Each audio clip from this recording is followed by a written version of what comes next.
Hi friends, welcome to Sandhya Kutti channel. இன்னைக்கு நம்ம channel மூலமா ஒரு சூப்பரான சத்தான கேழ்வரகு களி தாங்க நம்ம செய்ய போறோம். இப்ப வேஸ்டான சாதத்தை வச்சு என்ன செய்யுதுன்னு சொல்லிட்டு நம்ம யோசிச்சுட்டு இருப்போம். இப்ப வேஸ்டான சாதத்தை தூக்கி போட வேணாங்க. இப்ப நம்ம செய்யற மெத்தடோட நீங்க செய்தீங்களா சாதமும் மீது ஆகாது, சத்தான களியும் சாப்பிட்ட மாதிரி ஒரு ஃபீல் கிடைக்கும். வாங்க இப்ப எப்படி செய்யுதுன்ட்டு பார்க்கலாம். இப்ப பாருங்க, இப்ப இது மதியம் வடிச்ச சாதம் தான். இது 1 கப் அளவுக்கு நான் எடுத்து வச்சிருக்கேன். இப்ப எந்த கப்பால மெஷர் பண்ணி எடுத்துக்கிறீங்களோ எல்லா இன்கிரீடியன்ஸும் அதே இதுல நம்ம அளந்து எடுத்துக்கலாம். இப்போ இதுக்கு தண்ணி மட்டும் தாங்க தேவைப்படும். இப்ப நம்ம 1 கப் அளவுக்கு சாதம் எடுத்து வச்சிருக்கோம். இந்த கப்பாலேயே 4 கப் அளவுக்கு நம்ம தண்ணி சேர்த்துக்கலாம். பாருங்க, களி செய்யறதுக்காக இது போல பாத்திரம் எடுத்து வச்சுக்கிட்டோம். நம்ம எந்த கப்பால நம்ம அளந்து எடுத்துக்கிட்டோமோ அதே கப்பால 4 கப் அளவுக்கு தண்ணி சேர்த்துக்கலாம். தண்ணி சேர்த்துட்டு நல்லா நீங்க கொதிக்க வச்சுட்டு கூட சாதத்தை ஆட் பண்ணிக்கலாம். அப்படி இல்ல நம்ம ஈஸியான மெத்தட் தான் பாத்துட்டு இருக்கோம். இப்ப நம்ம தண்ணி சேர்த்தாச்சுங்க. இப்ப அதே தண்ணியில இப்போ நம்ம இன்னும் ஸ்டவ் ஆன் பண்ணல. இப்ப சாதம் வச்சிருக்கோம் இல்லைங்களா, இந்த சாதத்தை அப்படியே நம்ம சேர்த்து விட்டுக்கலாம். சேர்த்துட்டு நல்லா பிசைஞ்சு விட்டுக்கலாங்க. பாருங்க, இது போல கைகளால நல்லா பிரஸ் பண்ணி நல்லா கரைச்சி விட்டுக்குங்க. இது போல கரைச்சி விடும் போது நம்ம செய்யக்கூடிய களி நல்லா நைஸா நமக்கு கிடைக்கும். அப்படி இல்லைன்னா சாதம் மாதிரி அங்கங்க நின்னுடுங்க. அது சாப்பிடறதுக்கு நல்லா இருக்காது. இது போல கைகளால எந்த அளவுக்கு உங்களால பிசைய முடியுமோ அந்த அளவுக்கு இது போல பிசைஞ்சு விட்டுக்குங்க. இப்ப ஸ்டவ் ஆன் பண்ணிக்கலாம். ஸ்டவ் ஆன் பண்ணிட்டு இது நல்லா கொதிக்க விட்டுக்கலாங்க. எந்த அளவுக்கு பிறகு மாவு சேர்க்கணும் அப்படின்னு சொல்லிட்டு நான் சொல்றேன். இப்ப இது நல்லா கொதிச்சு வரட்டும். இப்போ ஒரு மூடி போட்டு விட்டுக்கலாம். மூடி போட்டுட்டு நம்ம சாதம் சேர்த்து இருக்கிறதுனால இடையிடையே நம்ம கிளறி கொடுத்துக்கலாங்க. ஏன்னா நம்ம கொதிக்கிற தண்ணியில சாதம் நம்ம சேர்க்க கிடையாது, பச்சை தண்ணியில தான் நம்ம சேர்த்திருக்கோம். அதனால இடையிடையே ஒரு 2 மினிட்ஸ் கழிச்சு நம்ம அதை மிக்ஸ் பண்ணி விட்டுக்கலாம். இல்லைன்னா சாதம் கீழே அடிப்பிடிக்கும். இப்ப கொதிச்சு வந்த பிறகு பாக்கலாங்க. பாருங்க, இந்த அளவுக்கு நல்லா வெந்து வந்துடுச்சு. இப்ப நீங்க இன்னொன்னு மென்ஷன் பண்ணிக்கணுங்க. இப்ப நம்ம ஒரு குலைவான சாதம் நம்ம எடுத்துக்கிட்டீங்கன்னா 3 கப் அளவுக்கு தண்ணி சேர்த்துக்குங்க. இப்ப ஒரு சில வீடுகள்ல பாத்தீங்கன்னா நல்லா உதிரி உதிரியா சாதம் வடிப்பாங்க. அந்த மாதிரி இதுல அந்த சாதம் நல்லா வெந்து குழஞ்சி வரணுன்றதுக்காக 4 கப் அளவுக்கு தண்ணி சேர்த்துக்குங்க. அது கரெக்டா இருக்கும். நீங்க குழைவா சாதம் வடிச்சிருக்கீங்க அப்படின்ட்டு பாத்தீங்கன்னா 3 கப் அளவுக்கு தண்ணி சேர்த்துக்குங்க. அது கரெக்டாவே இருக்கும். இப்ப நல்லா குழைவா சாதம் வெந்து வந்துடுச்சு. இப்ப நம்ம சாதம் உதிரி உதிரியா எடுத்து நம்ம பிசைஞ்சு எடுத்திருந்ததுனால 4 கப் அளவுக்கு நான் தண்ணி சேர்த்துக்கிட்டேங்க. இப்ப குழைவான அளவுக்கு நல்லா வெந்து வந்துடுச்சு. இப்ப மீடியமான ஃப்ளேம்ல வச்சுட்டு எந்த கப்பால நீங்க 1 கப் அளவுக்கு சாதம் எடுத்துக்கிட்டீங்களோ அதே கப்பால 1 கப் அளவுக்கு கேழ்வரகு மாவு எடுத்துக்கலாங்க. இப்ப மீடியமான ஹீட்ல வச்சுட்டு நம்ம அப்படியே சேர்த்து விட்டுடலாம். சேர்த்துட்டு இதை இப்போ மிக்ஸ் பண்ணக்கூடாதுங்க.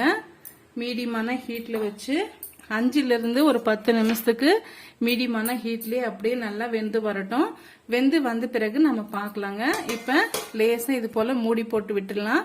அப்பதான் அந்த மேல் மாவெல்லாம் நல்லா வெந்து வரும். வெந்து வந்த பிறகு பார்க்கலாங்க. இப்ப மாவு ஒரு பக்கம் வெந்து வரட்டும். அதுக்குள்ளார நம்ம புளிய வச்சு ஒரு சூப்பரான ஊறுகாய் செய்திடலாங்க. அதுக்கு ஒரு கடாய் வச்சுக்கிட்டேன். மீடியமான ஹீட்லயே இருக்கட்டும். இப்ப ஒரு குழிக்கரண்டி அளவுக்கு ஆயில் சேர்த்துக்கலாம். இதுக்கு அதிகமான எண்ணெய் தேவைப்படாதுங்க. இந்த அளவுக்கு சேர்த்துக்கிட்டாலே போதும். சேர்த்துக்கிட்டு இந்த ஸ்டேஜ்லயே கூட நீங்க கடுகு பொரிய வச்சுட்டு கூட சேர்த்துக்கலாம். நான் பிறகு தாளிச்சிக்கலாம் அப்படின்னு சொல்லிட்டு நான் விட்டுட்டேங்க. இப்ப எண்ணெய் நல்லா காஞ்சி வந்துடுச்சு. இப்ப இதுக்கு தேவையான இன்கிரீடியன்ஸ் என்னென்னு பாக்கலாங்க. ஒரு பெரிய சைஸ் வெங்காயம் கட் பண்ணி வச்சிருக்கேன். 6-7 வெள்ளை பூண்டு தோல் உரிச்சிட்டு வச்சிருக்கேன். ஒரு அரை கைப்பிடி அளவுக்கு தேங்காவை கட் பண்ணி வச்சிருக்கேங்க. இப்ப இது பாத்தீங்கன்னா ஒரு பெரிய லெமன் சைஸ் புளி எடுத்து வச்சிருக்கோம். இப்ப எப்படி செய்யுதுன்ட்டு பாக்கலாங்க. இப்போ உங்க காரத்துக்கு ஏற்ப பச்சை மிளகாய் வந்து எடுத்துக்கோங்க. பச்சை மிளகாய் இல்லைன்னா நீங்க வரமிளகாய் கூட எடுத்துக்கலாம். இல்ல பாதி பச்சை மிளகாவும் பாதி வரமிளகாவும் கூட சேர்த்து செய்யலாங்க. அது இன்னுமே வந்து டேஸ்ட் வந்து ரொம்ப நல்லா இருக்கும். இப்போ ஆயில் நல்லா சூடாயிட்டு வந்துடுச்சு. இப்போ இந்த ஸ்டேஜ்ல நம்ம வெங்காயம் வெள்ளை பூண்டு வந்து சேர்த்து விட்டுக்கலாம். இது கூட முழுமையா வதங்க வேண்டிய அவசியம் இல்லைங்க. லைட்டா வந்து ஒரு 50% வந்து வதங்கினாவே போதும். சேர்த்துட்டு நல்லா வந்து மிக்ஸ் பண்ணி விட்டுக்குங்க. இப்ப நம்ம இது கூட பச்சை மிளகாய் சேர்த்துக்கலாம். இப்ப கிராமத்து சைடு எல்லாம் பாத்தீங்களான்னா களிக்கு இந்த புளி ஊறுகாய் வந்து ரொம்ப டேஸ்டியா இருக்கும். இந்த புளி ஊறுகாய் வந்து நீங்க 2 நாளைக்கு வச்சிருந்து கூட சாப்பிடலாங்க, கெட்டு போகாம இருக்கும். இப்ப நானு புளி ஊறுகாய்க்கு 6 பச்சை மிளகாய் எடுத்து வச்சிருக்கேன்.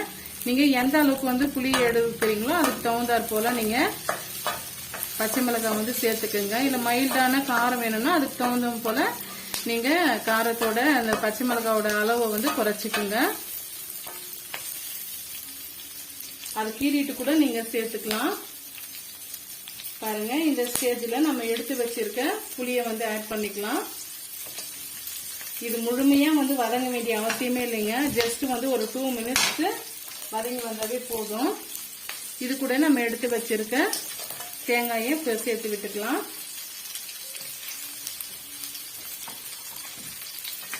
சேர்த்துட்டு ஒரு 2 நிமிஷத்துக்கு வதக்கி விட்டா போதும்.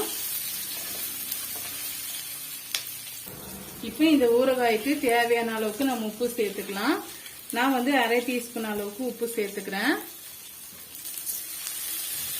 சேர்த்துட்டு நல்லா வதக்கி விட்டு இதை நல்லா ஆறி வரட்டும். ஆறி வந்த பிறகு மிக்ஸி ஜார்ல போட்டு அரைச்சி எடுத்துட்டு வந்துடலாம். பாருங்க இந்த அளவுக்கு வதங்கினாவே போதுங்க. இப்ப கிராம சைடெல்லாம் பாத்தீங்களான்னா இதை வந்து நம்ம எண்ணெய் சேர்த்து இது போல வதக்கிறதே கிடையாதுங்க. அப்படியே டைரக்டா எல்லா பொருளையும் சேர்த்துட்டு தாளிப்பு மட்டும் கொடுத்துருவாங்க. அதுவும் வந்து இன்னும் நல்ல டேஸ்டா இருக்கும். இப்ப நம்ம 2 நாள் வச்சிருந்து கூட சாப்பிடலான்ட்டு நம்ம சொல்லியிருக்கோம். அதனால வந்து எண்ணெயில் நம்ம வதக்கி எடுத்துக்கிறோம். பாருங்க இந்த அளவுக்கு வதங்கினா போதும். இப்ப இது முழுமையா ஆறி வரட்டுங்க. ஆறி வந்த பிறகு அரைச்சி எடுத்துட்டு வந்துடலாம். பாருங்க இப்ப வந்து ஓபன் பண்ணி பார்க்கலாம். இப்ப கிட்டத்தட்ட பாத்தீங்கன்னா ஒரு 8 நிமிஷம் ஆயிடுச்சுங்க. இப்ப நம்ம மீடியமான ஹீட்ல வச்சுதான் நம்ம இத வேக வச்சிட்டு இருக்கோம். பாருங்க இப்ப நம்ம சேர்த்திருக்க மாவு மேல நல்லாவே வந்து அந்த தண்ணி எல்லாம் படிஞ்சு வந்திருக்கு. இது போல வேக வைக்கும் போதுதான் அந்த மாவு வந்து நல்லா வெந்து வரும். இப்ப பாத்தீங்களா நீங்க எங்க வீட்டுல களி செய்யறதுக்காகவே பாருங்க இது போல வந்து ஒரு கொம்பு ஒண்ணு வச்சிட்டு இருக்கோம். இப்ப இத வந்து இப்படி வச்சு நல்லா வந்து இந்த மாவெல்லாம் நசுக்கி விட்டு இத நம்ம கிளறி எடுத்துக்கணும். அப்படி இல்லைன்னா இப்ப உங்க வீட்டுல எல்லாம் அது மாதிரி இல்லைன்னா நீங்க கரடியை வச்சு கூட சேர்த்து எடுத்துக்கலாங்க. இப்ப இது வந்து நான் நல்லா மிக்ஸ் பண்ணி விட்டுட்டு காமிக்கிறேங்க. பாருங்க அந்த கொம்பை வச்சு நம்ம இது போல நம்ம கிளறி எடுத்துக்கிட்டோம். இப்ப இதை நம்ம உருண்டைகளா சேர்த்து எடுத்துக்கலாம். பாருங்க இப்ப களி செய்யறதுக்காக இது போல ஒரு பிளேட் இருக்குங்க. இதுல கொஞ்சமா நம்ம தண்ணி வந்து அப்ளை பண்ணிட்டு இப்ப நம்ம சேர்த்து வச்சிருக்க களியை வந்து இதோட நம்ம சேர்த்து விட்டுடலாம். உங்களுக்கு எந்த அளவுக்கு வந்து உருண்டைகள் வேணுமோ அந்த அளவுக்கு நீங்க சேர்த்துக்குங்க.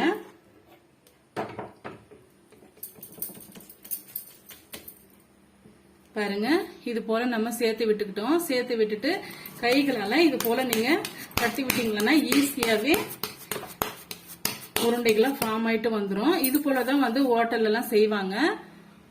பாருங்க ஈஸியாவே நமக்கு களி ரெடி ஆயிடுச்சு. இப்ப இது ஒரு பிளேட்டுக்கு மாத்திக்கலாம். நான் இன்னொரு மெத்தடும் சொல்றேன் பாருங்க. இப்ப நம்ம எந்த கப்பால அளந்து எடுத்துக்கிட்டோமோ அதே கப்பால இல்ல இன்னொரு கப்பு கூட நீங்க எடுத்துக்குங்க.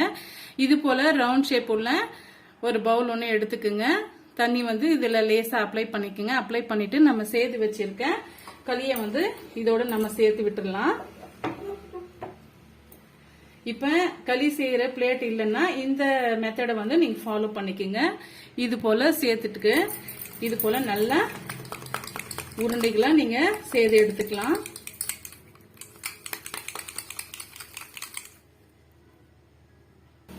பாருங்க இது போல நீங்க ரொட்டேட் பண்ணீங்கன்னா இதுவுமே நல்ல உருண்டைகளா ஃபார்ம் ஆயிட்டு வரும்.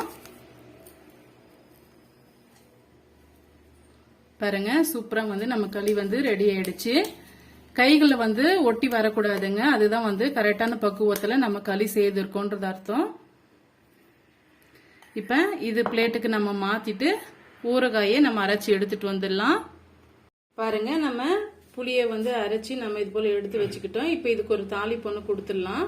உளுந்து, கடுகு, கருவேப்பிலை இதெல்லாம் சேர்த்து நம்ம தாளிச்சு வச்சிருக்கோம். இதை வந்து இதோட நம்ம சேர்த்து விட்டுக்கலாம்.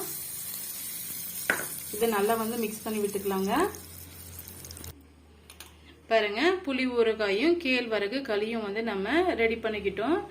இந்த சத்தான கேழ்வரகு களி வந்து எப்படி ஈஸியான மெத்தட்ல மீதமான சாதத்தை வச்சு எப்படி செய்யுதுன்னு சொல்லிட்டு நம்ம டீடைல்ஸை வீடியோ மூலியமா அப்லோட் பண்ணியிருக்கோம். இப்ப நீங்க வந்து இனி மீதமான சாதம் இருந்ததுன்னா இது போல நீங்க செய்து பாருங்க. கண்டிப்பா வந்து இந்த கேழ்வரகு களி வந்து உங்களுக்கு பிடிக்கும். பிடிச்சிருந்தா மறக்காம சந்திக்குட்டி சேனலுக்கு சப்ஸ்கிரைப் பண்ணுங்க, லைக் பண்ணுங்க, ஃப்ரெண்ட்ஸ் அண்ட் ஃபேமிலியோட நிறைய ஷேர் பண்ணுங்க. தேங்க்யூ ஃபார் வாட்சிங். Thank you my friends.